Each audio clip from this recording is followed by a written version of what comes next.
Jansangram news, बातमीची सत्यता हीच आमची ओळख। देवळी शिष्यवृत्ती परीक्षेमध्ये भोंगळ कारभार, विद्यार्थ्यांचे भर उन्हात हाल, जिथे विद्यार्थ्यांच्या भविष्याशी अक्षरशः खेळ झाल्याचं समोर आलंय। शिष्यवृत्ती परीक्षा केंद्रावर प्रशासनाचा भोंगळ कारभार उघड, पालकांनाच उचलावी लागली जबाबदारी। देवळीतील नगर परिषद शाळेत चौथीच्या शिष्यवृत्ती परीक्षेदरम्यान एक गंभीर प्रकार उघडकीस आलाय। परीक्षा केंद्रावर धुळीत बेंच, विना आसन क्रमांक बेंच, ना पिण्याच्या पाण्याची व्यवस्था।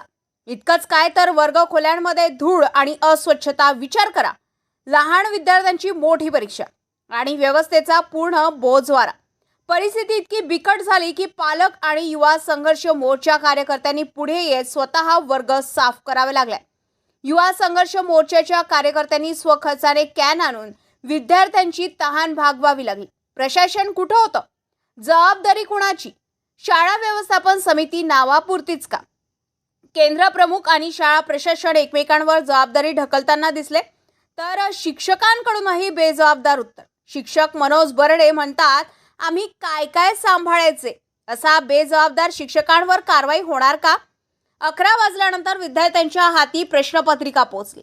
या प्रकारामुळे पालकांमध्ये संतापाची लाट उसळली आहे। नगराध्यक्ष किरण ठाकरे यांनीही या प्रकरणावर तीव्र नाराजी व्यक्त करत प्रशासनाला धारेवर घेतले आणि दोषींवर कठोर कारवाईची मागणी केली आहे। गटविकास अधिकारी लोखंडे, शिक्षणाधिकारी नेमाडे मॅडम हे काय कारवाई करणार? 127 विद्यार्थ्यांच्या भवितव्याशी झालेला हा खेळ प्रशासनासाठी मोठा प्रश्नचिन्ह ठरत आहे। विद्यार्थ्यांच्या भविष्याशी असा निष्काळजीपणा नेमका कुणाच्या जबाबदारीतून झाला आणि दोषींवर कारवाई होणार का, हे पाहणं महत्त्वाचं ठरणार आहे। किशोर सुरकार, जनसंग्राम न्यूज, देवळी।